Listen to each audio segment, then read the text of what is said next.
আসসালামু আলাইকুম রহমতুল্লাহ।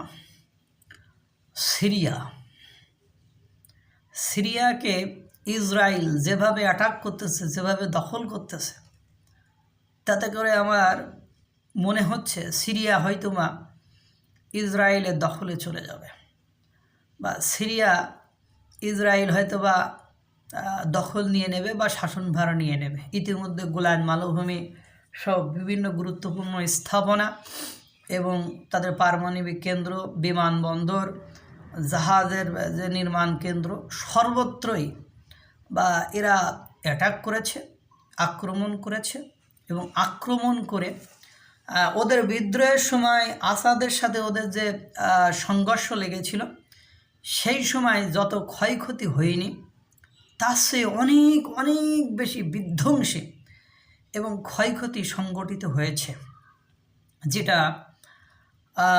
খুবই হৃদয় বিদারক। মানে কোনো স্থাপনায় আর রাখছে না, মানে এমন বিষয়টা এমন হয়ে গিয়েছে।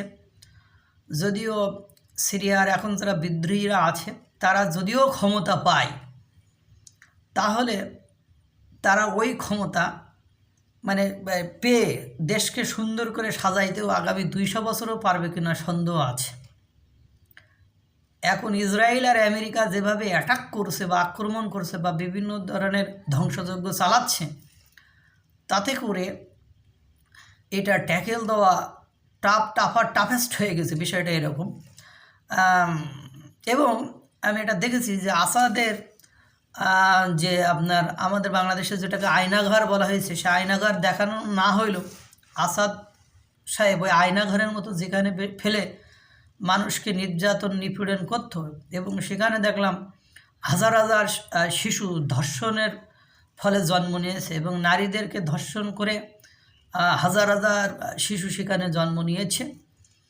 এখন যারা ওখানে জন্ম নিয়েছে, বড় হয়েছে, তাদেরকে আসাদ কিন্তু মেরে ফেলেনি। তার মানে ওদের অন্যায় জন্য এই নতুন প্রজন্ম যারা জন্মগ্রহণ করেছে এদের কাঁধে না চাপানো হয়। জন্ম কিভাবে হলো ইটস ডাজেন্ট ম্যাটার, পরিচয় ডাজেন্ট ম্যাটার। সে পৃথিবীতে আসার পরে কি কর্মকাণ্ড করছে সেটাই হলো ম্যাটার, সেটাই বোঝার বিষয়। আমরা সেটাকে সেই দৃষ্টিকোণ থেকে দেখব। এবং আমার মনে হচ্ছে ইসরায়েল হয়তোবা সিরিয়া দখল নেওয়ার জন্য উঠে পড়ে লেগেছে এবং ফাঁকা মাঠে গোল দিচ্ছে। আল্লাহই ভালো জানে। আল্লাহ তুমি দেশকে সুন্দর করে সাজিয়ে গুছিয়ে দাও এবং যেটা ন্যায় সেটা প্রতিষ্ঠা করো। আল্লাহ তাআলা সকলকে ভালো রাখুক, সুস্থ রাখুক। আসসালামু আলাইকুম ওয়া রাহমাতুল্লাহ।